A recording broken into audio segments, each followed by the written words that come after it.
Everybody, welcome back to the Built Different podcast. Today we have one of Canada's leading voices when it comes to the intersection of real estate, economics, and AI. None other than Mr. Daniel Foch himself, the founder and CEO of Valery AI, Canada's first AI native real estate brokerage. The founder and CEO as well of Homies AI, where you're building AI agents to help systematize and automate real estate agents in their business to help scale. More than 15 years in the real estate industry. And you're also the co-host of the best Canadian real estate podcast. I don't know if it's the best, but I said the largest. It was my words, man. The Canadian real estate investor podcast, where you've been doing that for how many years now? I think we're in our 4th year. Wow, 4 years, and you've done tons of episodes within that time period. Yeah, we do 2 a week, so I think we're on episode 400 and something.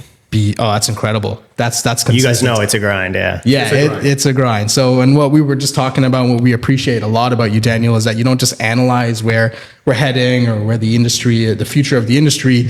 You're actually helping to cultivate and build the future yourself, because you're not afraid to challenge conventional thinking and ask the questions that people want to maybe ask but don't actually vocalize them. Yeah. And you have those, I would ultimately say in our industry, controversial conversations. So pleasure to have you here, Daniel. We've been talking about this for weeks. Yeah. We're super excited. And let's just jump into it. It's actually pretty interesting that you said that, because Daniel's whole reputation at the beginning, when everything was, all sunshine and roses, he was like, no, the market's going to change. Everything's going to change. He was like a pessimist. And then you were telling me that people were sending you like threatening messages. Oh, yeah. What are you talking about? Like, no way. Share a little bit of that, because we had a great conversation at your office, and that just kind of flowed. I'm like, okay, let's kind of stop here and we got to shoot a podcast. Yeah. So, back then, I guess we're talking like 2021, 2022. I didn't have nearly as big of a following as I do right now, but I spent a lot of time analyzing things. And,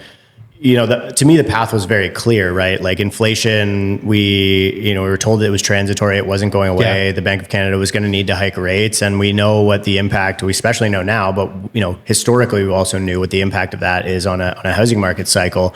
And the setup was very similar to the 1990s. And so I just started drawing comparisons to, population growth hitting all-time highs, house prices jumping by such a significant amount relative to individuals' incomes, the interest rate drop heading into it, and then the magnitude of the rate hiking cycle that we would likely see. All of those things pointed to prices are going to drop pretty substantially in 2022, and they're probably going to grind down for a couple of years after that. And so far it's been pretty bang on of what's happened. But in 2021 or 2022, when you're saying that stuff and everybody's trying to get their clients to go levered long on real estate and get into bidding wars with no conditions. Yep. You're not. People would tell me, my client watched your video and they don't want to they don't want to put in an offer now or whatever. So people were pretty upset with the stuff that I was putting out. But so let me ask you a quick question. Why do you think the lenders were not more risk tolerant? Because they were doing drive-by appraisals, and somebody that was paying $500,000 more than what it was listed for, didn't they see the red flags, and why were they still funding these deals? Well, it's an actuarial science, right? Like it's insurance for them. So they underwrite all the files. It's like similar to why do they do blanket appraisals? So they know that they're lending on a file that has negative equity, is cash flow negative, and the borrower is stretched to close on it. But those 3 things also mean that my borrower can never get another lender. Correct. So, they're not going to go to a competitor after a 5-year term, maybe not even a 10-year. So the cost of acquisition of a customer that you now have for 15, probably the entire amortization of the mortgage realistically. Sure. So they're probably using the same math then and saying, by our estimates, a good portion of these are probably going to go delinquent, but we're also going to make so much money in the meantime. And we're almost guaranteed to have those loans renew, because nobody's going to be able to renew or refi out. They ran the numbers. They're not idiots. They ran a cost benefit analysis, and the numbers made sense to them. So before you came up here, we were shooting a little video, like behind the scenes stuff, and we were talking about how our industry now it's no longer checkers. It's like 3D chess. For sure. Right? Yeah. We're living by new rules. It's a new world, and everything changes. Like macroeconomics, microeconomics, AI, technology, the job market. There's just so many different factors that are impacting our lives as Canadians. Forget about our industry, just Canadians as a whole. What is this new world? How would you define it? How would you explain it? I think it's just constant volatility, right? Like we're living through one of the most turbulent times in human history. Like there is new developments from, like you said, from all fronts at all times, and it's incredibly challenging for us to like synthesize all of this information and make business decisions, based on what's, like, okay, let's just think about it from a data perspective. Cause like, that's my actual background, right? Like economics just became a derivative of data. AI is very much a derivative of data. You have all of these data points coming in and you're trying to say, okay, well, that could create this range of potential outcomes. And which one do I think is the most likely, and which ones even need to plan for? Like if rates drop to zero again and the government lets everybody buy with 0% down or something like that, we don't really need to plan for that outcome. That's a very bullish outcome. Sure. What about the bad? And this is why I spend so much time in the negative. I don't like it. I'm not like inherently bearish person.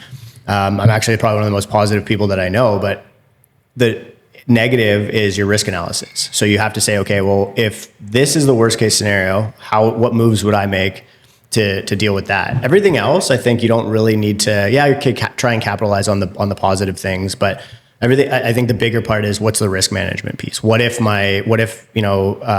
in 5 years, consumers want to pay realtors less money because they know that 80% of the process can be done by AI? How am I going to behave if that's the case, right? So what are some of the things that you're doing right now to pivot in this new world? Well, I think the big things that we're doing is we want to be on the forefront of the development of technology, because I feel that that's the most significant force that's within the scope of our control. Like I can't control war in the Middle East. I can't control the macro environment. I can't control what the US Fed does or the Bank of Canada or OSFI on Canadian mortgages. I can't control what the hundreds of thousands of home buyers are feeling at any given point in time. What I can do is I can optimize my personal business and the business of all of the agents that work at our brokerage and the agents that use our Homies product, and say, regardless of the market that we're in 2 months time or 6 months time, if we're in another bull run or if we're in the worst market ever, what do you wish your business looked like? What would you have done differently? Sure. Because we have so much downtime right now. And so we're encouraging a lot of our agents to use their downtime to properly think through their business. Like, do you guys know what like the cash flow quadrant is from like Robert Kiyosaki? So like with our product, we find a lot of real estate professionals are self-employed, right? And they're just going out looking for the next customer to give them orders, and so they can do their job, right? Yeah. And the people who really succeed in AI implementation in their business and who succeed in business in general are actual business operators, right? They're business owners. They have systems. You can implement a human VA or a human licensed assistant and take your business to the next level, because all you're doing is handing off a blueprint, which is your business, to them. Those people succeed with implementation of all of these things. The people who are self-employed and would have to create all of that from scratch and wouldn't even, like, I could give them a top VA or one of the best real estate assistants in the world, and their business wouldn't improve overnight. Yeah. And so the same thing is true for AI. So the first thing that like most of our agents are going through right now is, how do I actually run my business? What are my SOPs? How do I write an offer? How do I do a home evaluation? Sure.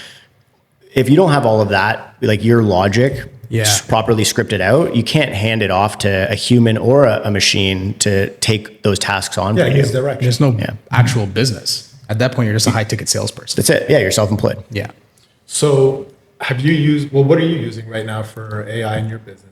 For me, I haven't really implemented it to the degree that I'm sure that you and your agents are doing. I'm just using chat as my workhorse and Claude as my deep thinker and system implementation, because I'm pretty simple. I'm using certain tools to manage my pipeline, and I have my CRM. When it comes to my CRM, a lot of my stuff is manual. And I kind of like it that way because I'm finding that in the age where intelligence gathering is so easy, trust is more valuable. So I'm finding 100%. That I'm able to do that. So from an actual AI standpoint, I'm just really doing the basics when it comes to helping me gather information, convey it correctly on my content, and so on and so forth. But when it comes to actually diving into systems, and I'm sure I'm speaking for a majority of agents too, there's no actual effective implementation from a business owner standpoint. And I'm sure you've been hearing that on and on again. What about you? So when I was in Daniel's office, Yeah. it was a couple of weeks ago, we Yeah. were just kind of having that conversation about AI. I didn't really understand what Homie's AI did until you were kind of breaking it down. I'm like, holy shit, it was like big Yeah. eye opener for me. So you were saying that it does about 80% of the administrative tasks, Yeah. that repetitive stuff that's low income value. Yeah. That's It Christmas takes in over. July. Yeah. it That's takes Christmas in over. July. Yeah. Yeah, exactly. And then we just kind of like dug a little deeper into it. And I'm like, holy shit, like that gives you so much more freedom, so much more time. And a lot of agents that get into the business, they get into it because they love relationships. They Yeah. want to work with people. Yeah. They're all about that human connection. But when they get into it, they realize very quickly that's a very small percentage of what they do on a daily basis. And it's majority administrative, repetitive tasks. Yeah. So when you were breaking down what Homie's AI does, I was like, holy shit, they get their freedom. But not only that, they actually get to do what they wanted to do when they first got their license, Yeah. which is working with clients and actually being of service. So if you can kind of like break that down for Sure. our guests, exactly Please. what Homie's AI does, because Yeah. that was a big eye opener for me. And I'm in the business. So a lot of people probably don't really understand how much freedom it does provide for them. Yeah, please do, Yeah. because you're speaking to the choir. So Sure. by all means, yeah. Yeah. So what our focus was, a real estate sales professional's most valuable time is the time that you're describing, spent belly to belly with clients, building relationships, illustrating their product knowledge, building trust, helping their client get closer to a decision that's in their best interest, right? That's, finding properties, conveying information, understanding their needs deeply, actually seeing properties on site. A lot of that is stuff that AI can't do. What AI can do, agentic AI can do exceptionally well, is the repetitive tasks that get us to that environment. So, I mean, the easy one, like you mentioned in the CRM is, and it would really depend on your CRM, is actually setting a call, like an onboarding call for a buyer or a seller. That's a process of poking somebody via text and email and whatever platform you can find them on until they agree to a call with you. That, maybe isn't the best use of your time. A lot of people will hire that out first to an ISA. They're not having their ISAs close, but they're getting them to be call setters. So that's a good example. Then you get to the actual, okay, I've got this person as a client, or they're thinking about being a client. I have to do a home evaluation, or I have to start curating listings to send them that I want to take them out to tour. It does all of that process, but we have a pretty strong AI built. It's not an AVM, so a lot of people are unhappy with AVM valuations. Ours actually uses agentic AI and clicks through, pulls the best comps, views all of the photos, and compares it to the subject property. So you have a home evaluation, or you have curated buyer lists, and like structurally, anybody could do this, and we can explain this a little bit better. And this is what I'm going to talk about a lot at the event, is like you could do this with Codex or with Claude on your device. It may not be the best use of your time to do it. Like just because I can install my own flooring doesn't mean I should, right? 100%. Then you get to like, okay, client's happy. I've signed a listing agreement. I now have to, if I'm really thinking, how do I do my job better than anybody else? I should be sending them updates on a weekly basis of how many people looked at their property on realtor.ca or list track or whatever. It'll pull all of those and create a custom report and automatically email it to the client every Monday at 9 a.m. or whenever you schedule it to do. Or if it's a buyer client, it's booking all of the showings. So going into Broker Bay, booking a tour, mapping everything out, creating calendar invites with the buyers added to the calendar invite and the map address embedded. So all you need to do and all your buyer needs to do is pull up your phone, tap the address on the Google Calendar, and you know where you're going, right? These are all systems. Like when I had a really, really top of the line human admin local who was in the business for 30 years, that took my business they literally doubled my business, almost tripled my business. Yeah. And how do we recreate that experience for agents using technology? So those are some of the things where, again, people didn't sign up for this business thinking I'm gonna spend 80% of my day writing offers or doing home evaluations or booking showings. How many home evaluations would you do if it took you 10 minutes or 5 minutes, right? Probably a lot. Yeah, you probably do a lot more than you do right now. More. I'm reluctant to offer home evaluations to people at random because of the time consumption.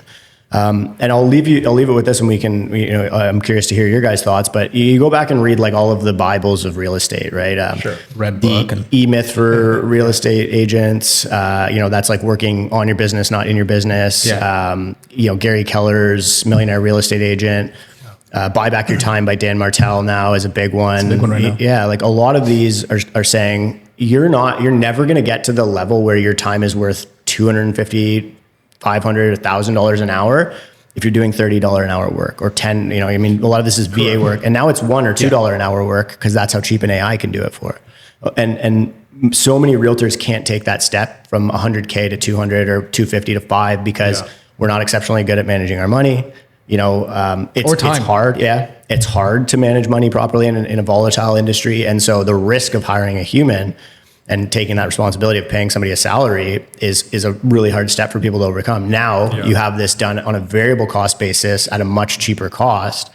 It's a no-brainer for people who understand that delegation is the next step in their business. That's the only way that you can scale, right? It is, yeah. So to your point, when you hired your full-time assistant, it tripled your business. I had that exact same experience. And being, a broker owner, any of my agents, whenever I'm having conversations with them where I feel that they're ready for that step, I tell them, I'm like, go for it, because it will literally double or triple your business. Your ROI is going to make sense. And not only your ROI, but the freedom that you're going to get. Yeah. And now you can actually focus on the things that are high value things, right? Yeah. So that's what it is.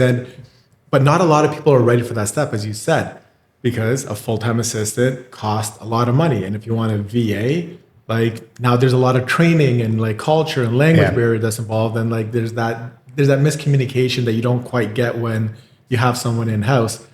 But an AI assistant that knows you inside out probably better than you know yourself, that's a game changer. And it costs literally a fraction of what it would cost to bring somebody on, and it's a game changer. So like, I have a question. Yeah, go ahead. I do have a question, because I think it was a few weeks ago we had a guest on, Tyler, and he was talking about, from his eyes, the industry is changing in terms of production. Already has, when you have less than 52% of realtors producing anything at all, where as the years continue to progress and AI becomes more prominent in businesses, that gap is going to continue to widen, where it's, there's not going to be much middle ground. There's going to be agents who are doing nothing, and then a small percentage of agents doing everything else. Now, with Homies, with implementing the right systems, do you think that actually helps the opposite, where it helps the agents maybe in the mid-tier level implement a system like this to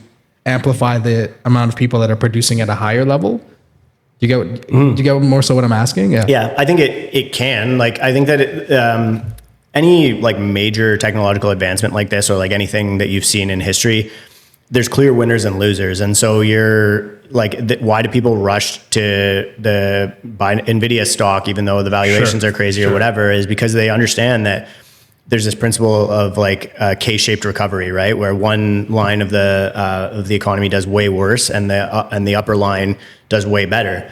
Inflation causes this as well, right? You inflate away a lot of the wealth of the middle class, and it pushes people, rich people who hold assets that benefit from inflation up, and middle class people down. Right. Technology is going to be the same in our business. So I don't think it'll make room for the entire. I mean, it would be amazing for me if everybody was able to be successful and afford our product and level up their business. But the reality is that people who are implementing AI exceptionally well will, and the ones who are already thinking about it and trying as hard as possible, all of the people who are calling us, they're on the forefront. They're usually top producers. They're people who are already winning. A lot of the agents who are trading their time for money, chasing the next deal, they're not really trying to level up their business, right? They're just fighting to stay alive, right? And to find the next client that they can do a deal with. And so my estimation would be that it'll probably exacerbate, like if I were to guess what the way the outcome would be, it would make it worse, that agents who are already in the top are going to be sooner to adopt these. They already have the systems. They can be onboarded a lot more quickly. But I think that there is a band of people that are within that kind of mid-market, which if they're early adopters to this and they really see the benefits and can free up more time to outperform some of their competitors and be better at providing customer service, better results for their customers, whatever it is, they will certainly have a much easier time pulling themselves up to the top. But I think you will see over time a greater concentration of agents who are doing even more, because they understand that they can increase their output by 5x if they're doing 20% of the work that they were doing before. So let's look at this. When social media came out, before that, like you had to have a lot of money to buy media print, magazines, newspapers. So anybody new that was getting into the business, like if they didn't have the money, they couldn't compete. But once social media came in, it was like, okay, all right, we can actually get in front of a massive audience. It kind of leveled that competitive advantage that these guys typically had, which was equity. Yeah. So now they're able to get in front. So I think with AI, because it's still so new, it gives you, again, another leveling of the field where you have that competitive edge, where you can compete against the people that have been doing it for 20 years that have that equity. Yeah. So it's just, it can at the same time, like make that gap smaller, but also at the same time, the people that are investing into it, that are seeing it, it can also at the same time do the opposite. So it'll be interesting to see what happens. Well, a lot of it's leverage, right? Like if people have capital to implement these things faster or better, then they're at an advantage. But the other thing that, if you're a nobody in the business, even during the period of time that you mentioned, let's go back to the 80s, right? Like, you go and we'll go read some of these real estate Bibles again. It's like, if I can't afford to spend $250K a year doing geofarming flyer drops all over the neighborhood or paying for print media or TV advertisements, what can I do to level up my business? Well, I can just go knock on doors and, I can print some little letters on my home computer or not even have anything and just knock on people's doors and talk to them and leave them my business card.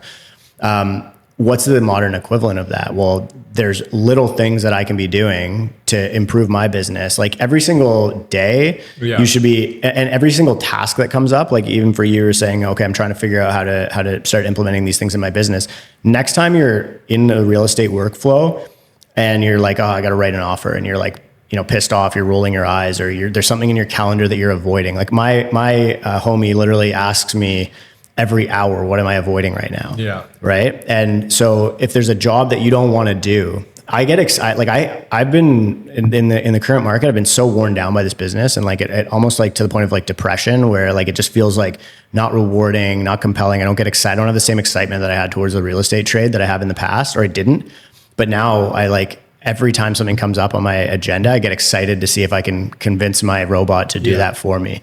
And that feeling has really changed my perspective on the business. So, okay, I have to write an offer now. And so what do I do? Okay, well, iteration one is, if I haven't done this yet, if I'm not a realtor who has SOPs, I go on Loom and I record myself doing it, walking through my exact standard for an offer process. And I'll take, I'll really go detailed, spend an hour doing that so that I have it mapped out. So if I can hand it off to a human being later or to my homie, I have an SOP that's already drafted.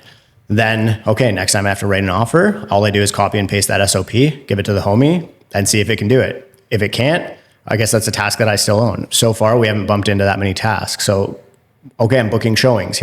I'm going to go on Google Maps and I'm going to map out a thing, or I'm going to use Broker Bay Tours to map it out properly. And then I'm going to click and click and click. And you can train Claude to do this with Claude and Chrome. It can watch everything that you do, and then you can schedule that as a job, so that all you have to do is say, hey, Claude, book me showings for these 5 properties. Or, even, hey, check my Gmail. Here's the list of the properties that my buyer sent me. Go book them for this day, starting at this time. And it can do that, right? The world is constantly evolving, and so is our industry. And if you go back, millions of years ago, the only species that ever survived were the ones that adapted to the new climate. And we are evolving. So the agents, that are still operating like they were reading these old, real estate Bibles, go knock on doors. We were just talking about, people have those Ring camera doorbells. They're not going to open up the door. So door knocking is a lot more challenging. Before was a go cold call. We would use telelistings, but nobody has landlines anymore. So that doesn't work. So we're talking about this. We're like, okay, now it's not checkers anymore. It's chess. You got to get creative, because you don't get paid big money for doing repetitive administrative tasks. And those are very repetitive and administrative. That's going to be replaced by AI. That's going to be replaced with a lot of automation. So you've got to get, in touch with your creativity and start using that to add value to the marketplace. So so I feel like agents that are not evolving, they're not thinking outside the box, they are going to get left behind. So if they're listening to this podcast, guys, AI is going to change the landscape. It's still early. Like, how early would you say that we are? And like, what are you expecting in the next, let's say, 3 to 5 years with Homies AI? What are some of the cool things that you guys are working on that people can look forward to? Yeah, so it's a really good question. I think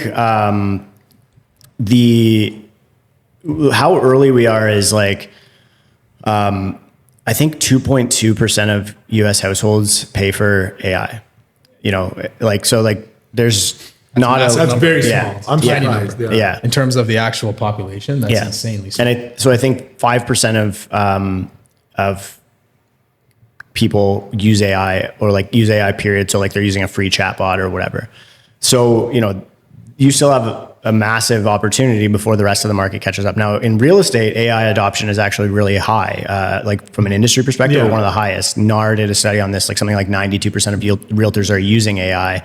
But if you go and unpack the study, like, the top use case is like, it's writing my listing description. Yeah, I was going to ask that. Like for what? Yeah, it's very basic Yeah, stuff. Yeah. sure. So how do we, understanding that, my competitors, other participants in the market are already adopting these tools, but they're not using them perhaps the right way or the highest leverage way.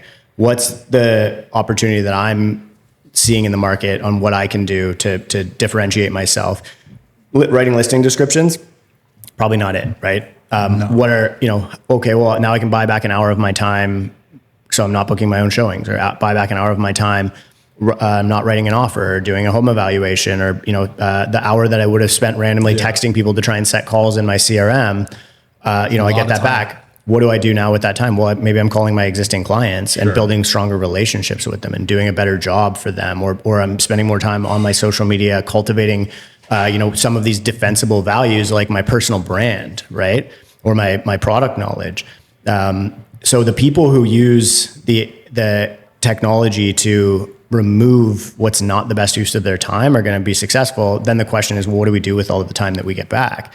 I mean, the answer, I think, for most people, I think about this all the time when it's like, oh, well, what happens in 20 years when Teslas are self-driving us everywhere? What are people going to do with the extra 2-3 hours they have a day? Probably like watch Netflix, right? Really, like your average consumer, right? Like most people are NPCs and like don't want to win, realistically. But so, okay, well, how do I be a cut above that? Well, I have to be very deliberate about the way that I'm going to allocate all of the time that I'm saving. I just saved myself an hour. What's the most valuable thing that I can do with that hour that I just got back? And it is different for every agent, right? For me, it's, I'm sitting and shooting a YouTube video and because I can speak to thousands of people at one time. But for somebody else, maybe it's calling, their high value client who's having a hard time and trying to, deepen the relationship with them so they can get an extension on the listing or whatever. Like, what's the most valuable thing that I'm going to do with the time that I get back? Well, we all get into this business so that we can get more freedom. Yeah. But oftentimes what happens is the opposite. It turns into exactly You do not. prison. Yeah, you become a slave to the business because, you're at a dinner, phone call comes, you pick it up. You're out on vacation, phone call comes or an email comes, you have to deal with it. Mm-hmm. So we essentially become a slave to it. This gives you that freedom that you need. Yeah. So that you can actually start doing the things that you love, the things that you enjoy, the things that are purposeful. So to answer your question, I think the vast majority of the population, when we get into that UBI era, like they're going to probably just be complacent. But the ones that are ambitious, they're going to become more ambitious. They're going to get more creative. Yeah. They're going to start doing things that are like passion projects. And that's where the value add is to society. And that's what they're going to get compensated for.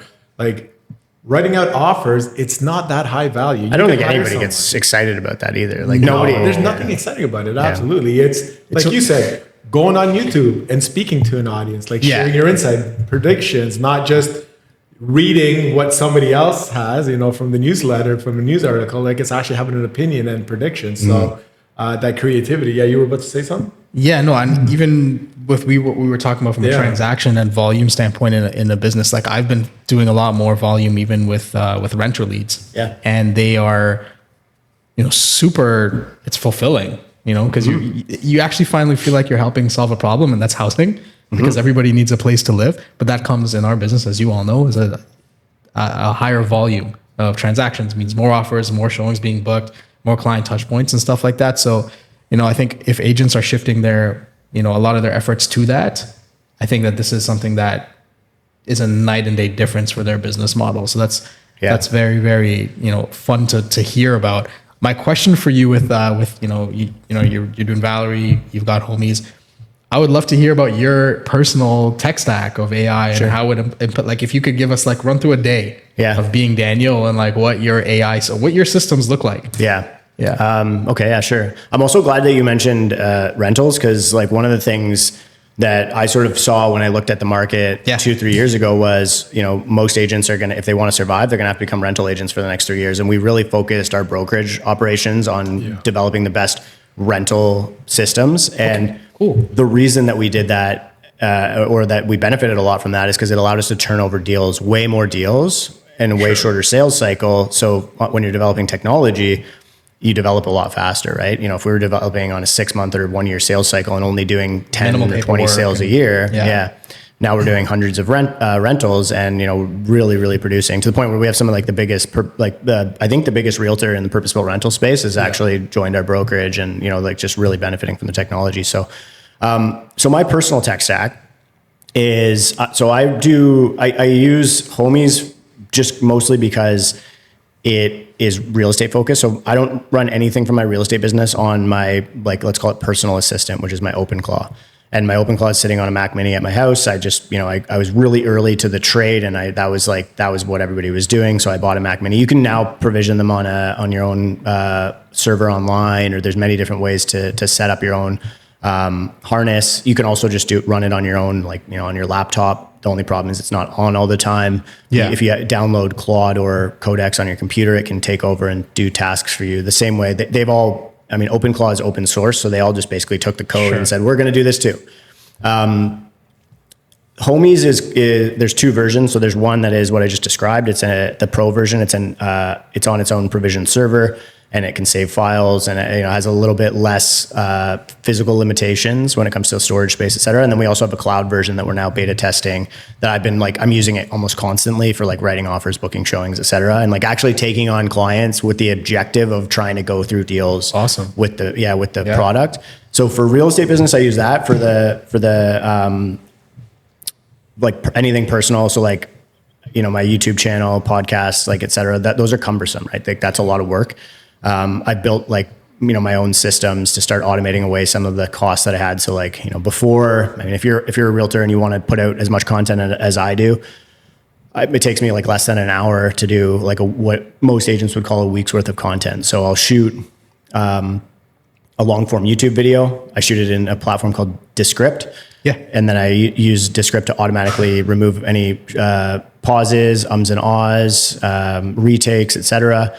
It's not high quality. It's high enough quality for me. I have a lot of views on my platform, but most agents are really obsessive about quality. They're getting 100 views. It's who cares? Nobody's going to see your stuff. Let's get the reps in first, and then your audience can watch you progress through higher quality later. So shoot Descript, and then my previous workflow, if I'm an agent, and if I'm trying to explain this to somebody to make it simple, I would just upload my long form to YouTube. I use a platform called vidIQ to optimize all my videos. So I always try and get a 90+% score on my title and on my thumbnails, and then on my description, does all the tagging and all of that stuff. And then I would use a platform called Opus Clip, which you just copy the YouTube link and put it into Opus Clip. And I just found Opus Clip the way I formatted my videos. So my videos are really easy for me to shoot. I just basically split screen. I make a browser window half the monitor, and then I record myself on video. And all I'm doing is just literally talking through the stuff that I'm going, all of the sites that I'm going through on my browser. And you could do this as a realtor doing a market report for a local area, or there's two immediately easy ones. Treb drops their stats at the beginning of every month.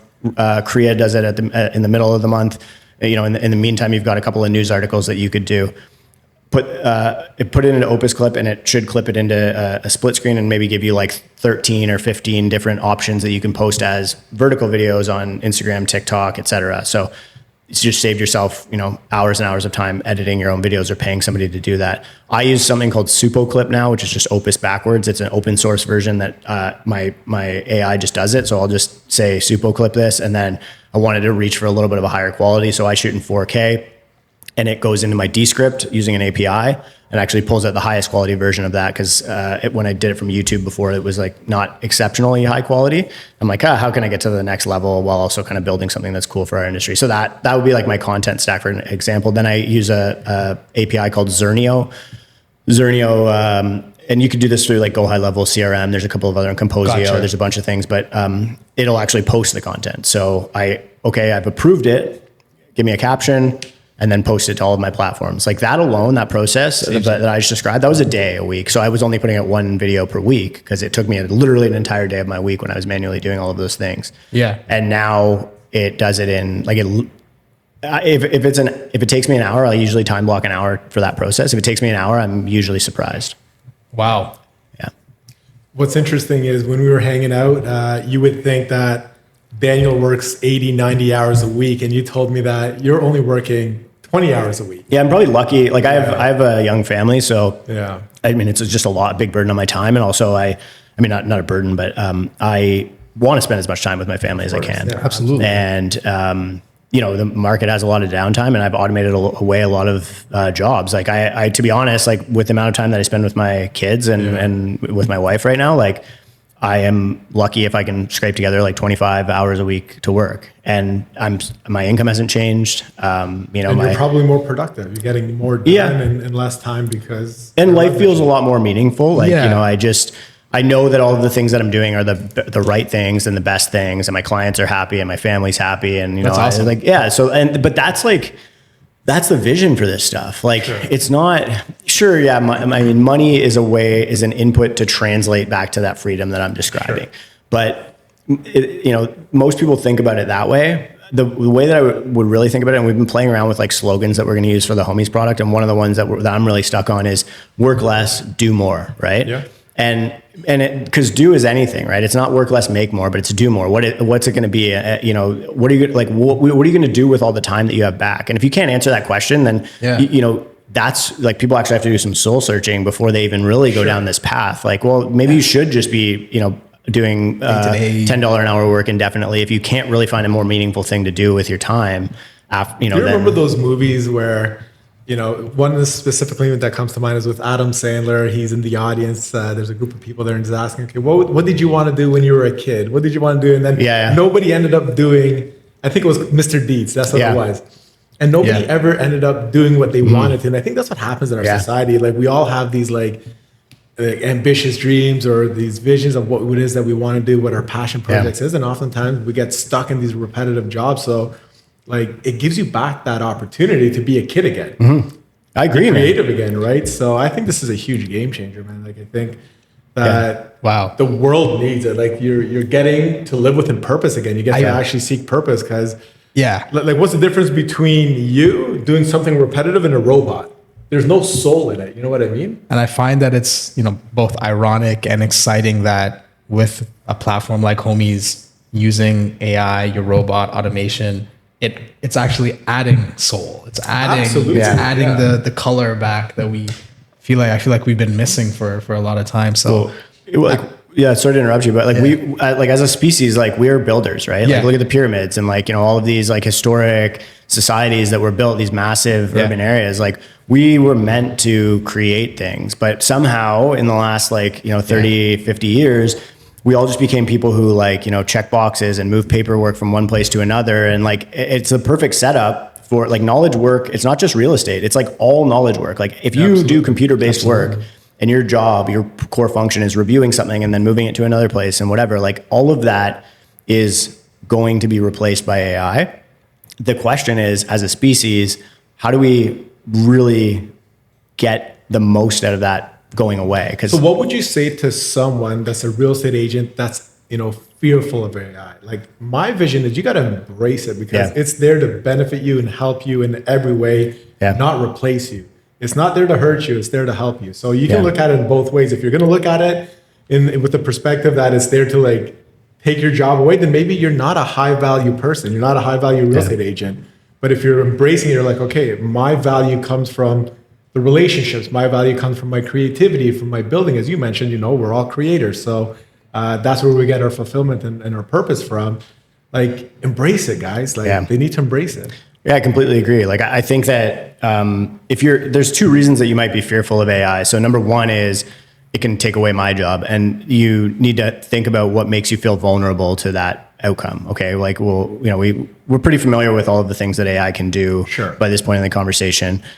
If that's what your job is as a real estate professional, then you aren't, so, okay, well, how do I build a defensible value proposition against that. So there's two, and this is like in investment terms, you would call this hedging, right? So how do I hedge against the risk that AI could replace me or completely transform my industry? Well, to me, there's two things. So one is, what are the defensible value propositions that I can offer to my customers that AI cannot offer to my customers, or one of my competitors with AI cannot offer to my customers? And I would say that's like deep product knowledge, at a neighborhood or product type level. So if I'm walking through a house, I can actually see and explain things that, eventually, we might see AI that can start going through houses and home inspections and whatever, but that we're years from that, right? Yeah. They need very rich data sets to do that.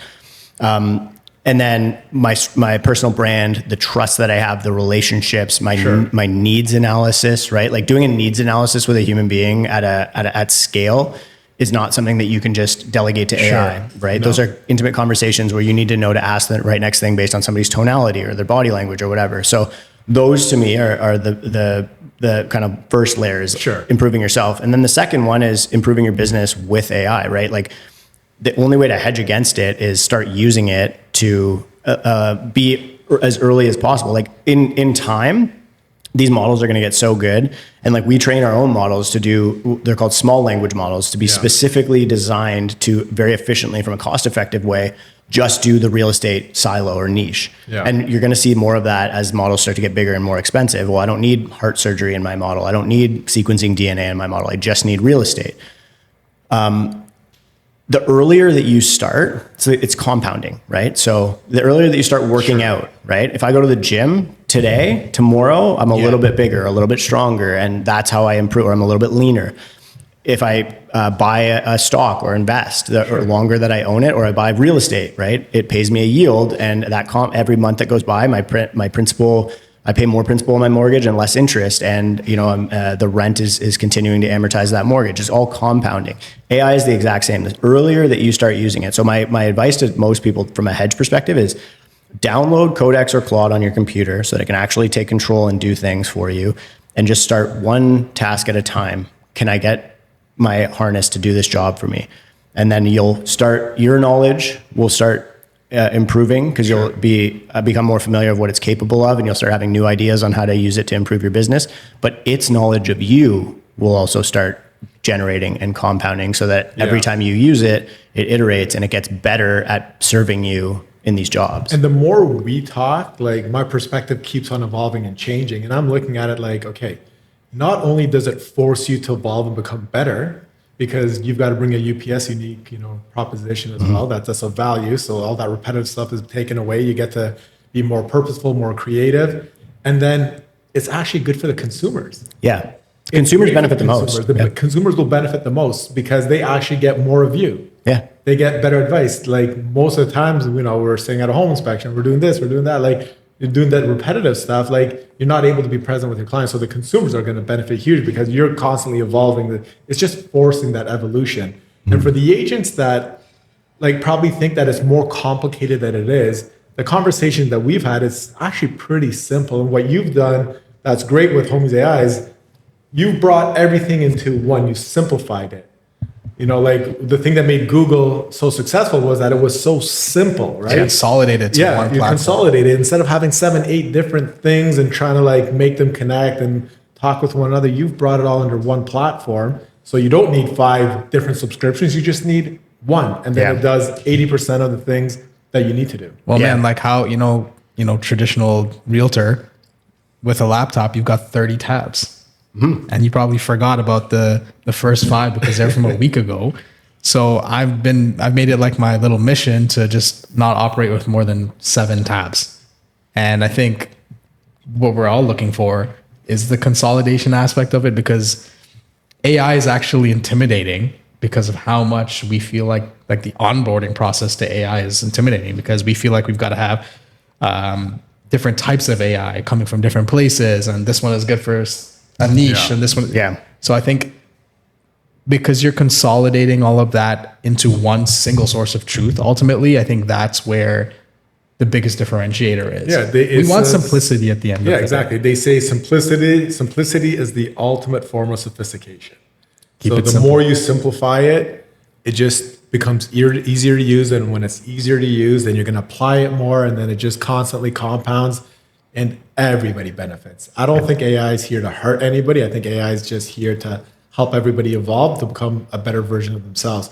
And one of the cool things that I've been kind of experiencing with AI is that if you're a really creative person in a certain area and you use AI, it just amplifies that part of you, you know, and it's everybody is different and it just helps you become a better version of what you're already good at.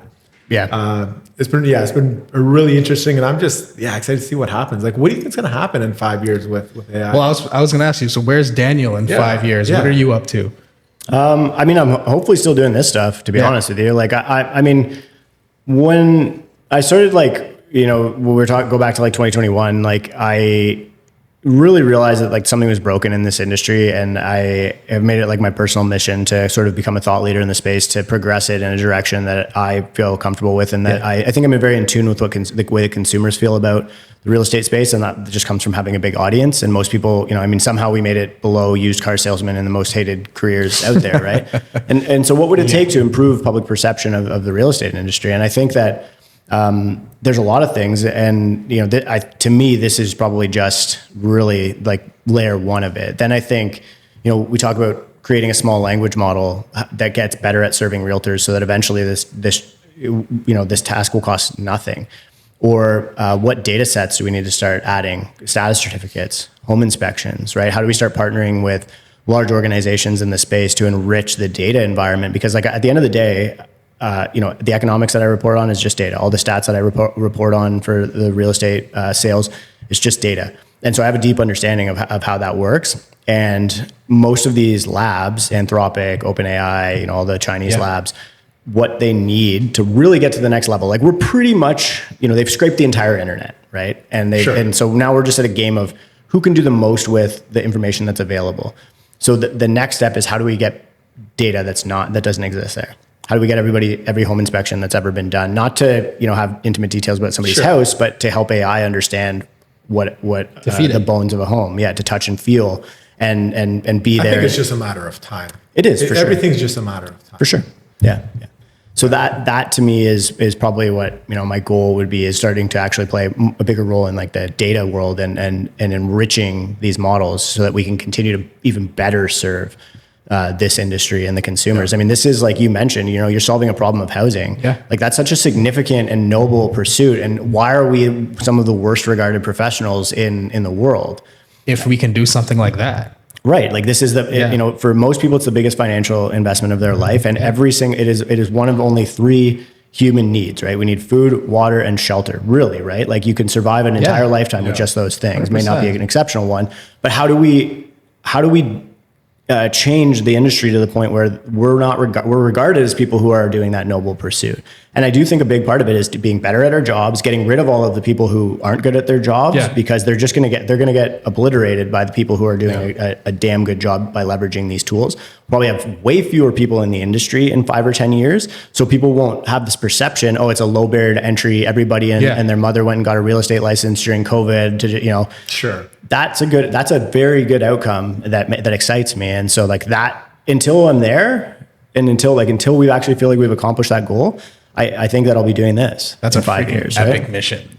So we're going to be doing an event together at Limitless 2026. That's going to be September 24th. So the real estate agents, I guess any salesperson that is really unfamiliar with AI, but needs to like show up and learn and see what's possible, you're going to be doing something really cool for them. You're going to be doing a presentation where you're going to be showing exactly what Homies AI does, but also at the same time, showing them how to build their own AI assistant. Do you want to just talk a little bit about that? Sure. Yeah. I mean, like basically we're just going to give you the secret recipe for what we built. Like, and I'm not really afraid to do that with people. Like I just told you some of the easiest ways to do it because it's hard. Like I, you know, had a baby in January, and the day that she was born, I started to really learn about this open clause stuff as an example. And so I had a lot of downtime. I was just hanging out, holding the baby, whatever. And I was really like playing around, spending hours and hours and hours a week, chipping away at building this harness for myself. And that got me to the point where I could convince my co-founders, Shem and Unza, who are like just brilliant operators and very, very skilled in the tech space, to let's pursue this. I think this is probably the future of the real estate space. It helps us package all of the technologies that we built. And Then I handed it off to them and their development team, and they spent another, 4 months getting it to where it is now. Yeah. It's not to say that agents can't do it, and they should certainly try, because it helps you cultivate an understanding of how everything works. That'll make you better at using it, even if you purchase a product like ours. But we're comfortable doing it and telling everybody exactly how to do it with your own Claude or ChatGPT subscription on your device, or on an extra computer that you have at the office or at home, because we want people to be able to experience it's life changing. Like, there was only a couple of moments that have really happened in my life where I felt like a technology really, really transformed my life. And having a personal assistant that is AI that can do pretty much everything for me whenever I need it to, anything that I can do on my computer, it absolutely changed my life. Like, my screen time is down like 50%. Wow. I have more time to do things that I never would have dreamed of doing. And I'm not stressed about, I guess I still get stressed pretty often, but I'm not as stressed about, taking an hour out of my day to go with the kids to the park, or, if there's a client who has an emergency, I can really give it my focus. That's what I want people to be able to do. So we're going to teach them basically from start to finish. Okay, you have Claude or Codex on your computer. What's the first thing you got to do? Well, you use a CRM. You got to plug your CRM in using an API, right? Unfortunately, FUB's API is probably the most limited, which is the most common CRM. But so, okay, now ask it, what can you do within the CRM that I just hooked up? Can you text my clients, or can you send me a summary every day of who I should be? Can I text you saying, hey, I'm on the road for the next 15 minutes, and you're going to give me the 5 people that I should be calling while I'm on the road? Okay, now I'm going to plug it into my MLS so it can start doing home evaluations for me. I'm going to plug it into my back end to book showings and to write offers. It can do all of these things. And all you're doing is using a machine that's sitting on top of your computer to do those things for you that you otherwise would have done. Make it really easy and explain it to people. It's more than an AI assistant, because you essentially have an AI coach that's holding you accountable. Most people, when they get coaches, what are they paying for? They're paying for that accountability, right? Yeah. So, that's personal trainer model, right? Yeah, exactly. Same thing. Personal training is the accountability. It's somebody that's pushing you, telling you what to do. And oftentimes, we say that we're going to work for ourselves, but we're the most lenient with ourselves. We become lazy and complacent. Yeah. Okay, so we're getting this side. You got to get into rapid fire. So before you do that, I'm just going to do a plug. So Real Estate Agents, Limitless 2026. We've got a crazy stacked lineup of the best in our industry. This is a new world that we're living in by new rules. So we've brought Andy Elliott that's going to push you beyond your limits. We've got Daniel G, the number one closers, the number one sales coach in the world that's going to teach you how to close with sales and strategies. Tatiana Landano, who's the number one agent on social media in Canada that's going to show you organic way to grow your business. And yours truly here, you've got Daniel Foch that's going to help you build not only your AI assistant, but your AI coach, your AI accountability personal trainer. This is going to be incredible. I'm so pumped, excited for it. Yeah, I'm excited. They're in for a treat. We're all in for a treat. Our industry needs this. We're living by new rules. Come and learn the game. Yeah. It's all you know. Damn. Well, no, you would be crazy not to be there. You've got an insane lineup, and this is like value on steroids. So, and I think this is going to be one of those events where everybody's fully engaged, paying attention at all times. I don't want to get up to use the bathroom kind of situation. So really looking forward to it. I know I'm going to be there. Did you see my clip with Kevin Hamdan? Oh yeah. Dude, that kind of stuff. He's crazy. Yeah. He's actually crazy. Yeah. I'm going to ask him to do a reading on you. It's going to blow your mind. Okay. I shared something with him that nobody knew, not even my wife. She didn't know. It was a story from literally 30 years ago. And there's this person, no social media, no nothing. And he was able to figure that out. And I was like, holy shit. So that's the level of entertainment that you guys can expect. And his words are, the audience is going to be so entertained. It's going to be such a memorable performance that they're going to be thinking about it for the rest of their lives. Those were his words. Cool. Yeah. Very cool. All right. And with that said, we can jump right into our rapid fire. We got 8 rapid fires here for Daniel. Number 1, are you early bird or night owl? I'm a little bit of both, to be honest with you. I much prefer, it's really up to my kids, to tell you the truth. Sure. Congratulations, by the way. You. That's awesome. Yeah.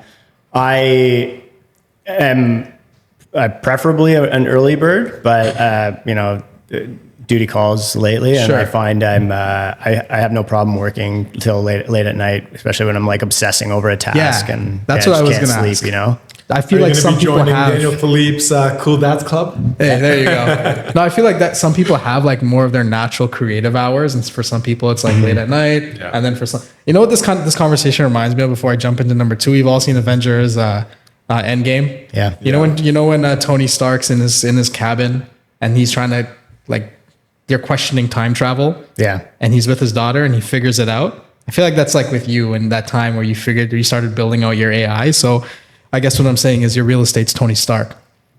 Cool. You're the man. I'll take it. Mr. Iron Man here. Number 2, best business advice you've ever received. I would say like lead with value. It's very, very simple, but if you're not offering somebody something of value, you can't expect them to give you something of value in return, which is their time or their trust or whatever. So, if it's, hey, I just prepared this report and like a market report. That's why I've always done, like deep analysis on data. If somebody's going to give me, 5-10 minutes, an hour of their time to watch a long form video or listen to my podcast, I always want it to be of value for them. And it was the same like door knocking, whatever. I know this is rapid fire, so I'm not No, please, going long, by all means. I'm not going to knock on door and be like, hey, I got my real estate license. You want to sell your house, right? It's like, hey, we just listed a property in your area, or hey, here's a market report that, so that you can have, what's going on in your neighborhood, or here's all the properties that just sold. And they're like, oh, thank you. And, you've disarmed them quite a bit and you can get value back out of them. You can say, oh, well, I'd love to book a time to talk to you about whatever. So if you lead with value, it's not hard to ask people for value in return. Yeah, great. What's one unique quirk or interest that you have that maybe a lot of your audience doesn't know about? I think probably the trees, like we were talking about before. Yeah. So my brother's a landscape architect and he owns one of the biggest landscape architecture firms in Canada. And I'm like really just passionate about I think about I'm not really an ESG guy, but but like when I think about like carbon and the environment and stuff, it's like, well, we have the most brilliant technology to remove carbon. Like, why aren't we planting more trees? And so, and I also think it's an interesting asset class, because it's a way to cash flow land, and I really like land. You can cash flow land by planting a tree nursery. Every year that you own a tree, it gets more valuable. There's and not a lot of people are thinking about this stuff. So we've started trimming and propagating trees, and it's a little activity that we do with the kids, and they'll help me plant them, and we'll grow them from from cuttings. Yeah, so that's something that I think that's the first time I've ever kind of mentioned that publicly. So nobody really knows that about me. Well, you heard it here first. One belief about real estate that you've completely changed your mind on. I think I did I've been in this industry long enough, and I grew up around it. My parents were in the industry, and I feel like I was very cynical towards real estate professionals. And I think that there are a lot of bad real estate professionals, but even a sales event as an example, it's not something I probably would have done 5 years ago, to tell you the truth, right? And it's because I had this negative perspective towards people who are really actually trying to level up their business and trying to be the best at their job and all of those things. And so I think I've just really shifted my perspective towards the industry from cynicism. I think I had a bit of a victim mentality because people didn't like the stuff that I was saying, and I now feel very welcomed by the industry, and that people want to hear what I have to say and value it, and I feel like I'm really part of the community. So that would be the biggest thing. It's just that I'm not jaded or cynical about our profession anymore. I actually really I realize that the good people, there's so many of them, and they are really trying to make a difference, and I want to make it more possible for them to do that. And ultimately, we needed you. Yeah, I appreciate that. Thank you. We needed that at the time where, everybody's pushing the sale and now is the right time to buy and everybody's in the fast lane. I feel like we needed that. We needed somebody to slow everything down and really look at all the data points that were coming in and dissect it in a way where, one, I got to give you credit because you do it in a way that's easily digestible for your audience. I appreciate that. Thank you. But two, it goes against the grain. And that's what I was talking about before, not necessarily with what's happening now, but questioning why. So kudos to you. We needed that. And I'm happy that you're getting your flowers now for it. What's the first job you ever had? I worked at a thrift store when I was in high school. Was I? Oh no, I was actually, because I was doing my like confirmation, so I would have been in grade 8. Yeah, I worked at a thrift store for like 20 or 40 bucks a day, 20 bucks a day. Yeah, That must have been my fun. first job. Yeah, it was cool. It was a really cool job. I was like sorting anything that came in, so I always kind of had like a right of first refusal on like any cool stuff, and I got like, man, it's crazy the stuff that comes in, and like a thrift store dump, like Armani suits, like, you know, you got to check all the pockets if there's cash. So, you know, it was pretty exciting. Actually, it was really interesting. It's freaking epic, man. Yeah. I'll never forget the smell though. Yeah, that'll probably stay with you over the years. What's your favorite way to recharge when maybe your batteries are fried? Favorite thing to do, have? I like either spend time with my kids, or I work out, honestly, like, which is kind of maybe counterintuitive. Yeah. Well, I appreciate it. Yeah. Thank you. I try. Right. But, that's it. Like, I think that those are the things that, you know, you're mentioning, like, if I can only work 25 hours a week, it's like, if I have time with my kids, it makes me, it narrows my focus so much that, like, when I'm working, I'm never wasting time on stuff that you know, it's like, do I really have to do this task? Can I delegate it? Can I automate it so that I can have more time with my family? Like, that to me just gave me like such a ability to like laser focus and stop wasting time on dumb stuff, because I had to out of necessity, and I want to, any hour that I buy back is an hour that I can spend. And then the other one is just like, I need that dopamine hit of like hitting the gym, and like, it just keeps me dialed. Like, when I was in university, like I have really bad ADHD, and I wasn't medicated before, like until I was like in my own adult life. And I found like I would have to go to the gym for like 2 hours just to keep my head on straight for the whole day, you know? Yeah, I totally get it. Makes sense. And we'll leave it off with this. One word you want people to use to associate with your work. It's a very good question. I think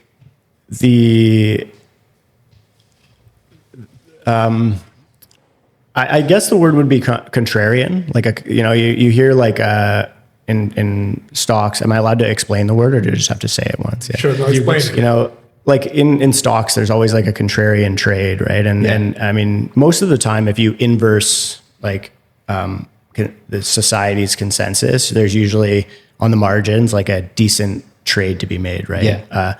And I just I think like I can't help it, right? But it's just like I always am like, well, what are people missing, or like what's the counter thesis to what most people? So in 2021, it was like everybody's piling into this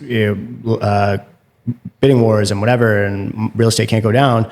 And I was just like, well, what if they're wrong? And I think it's an important question for people to ask themselves, not to lean into it too much like I do, to be honest with you. It's not a fun place to go, but it's just, you know, Warren Buffett talks about this, like, be greedy when others are fearful, right? Yeah. When everybody's zigging, you want to zag, right? I think that's, especially in a time right now, because there's going to be a point where everybody's in despair when we're at the market at bottom, and you can't find somebody to buy real estate. We're almost there. It feels like it, right? Yeah. And that's when the consensus is negative. That's when you're the person who's like, well, what if we're there? What if we're positive, right? Yeah. So I think that the contrarian take would be contrarian is the one word. Epic. Yeah. Well, we'll leave it at that. Contrarian. Well, thanks so much, Daniel, for being here, man. And thank you guys. Yeah, we're looking forward to what you're going to be presenting with homies at Limitless. I'm very excited. In 2 months. Yeah, 2 months. Just it's going to be a good time. So thank you again. Thanks again. Thank you guys. All right. Thank you, brother. Yeah. That was awesome. That was sick. Appreciate it. Yeah. That was good.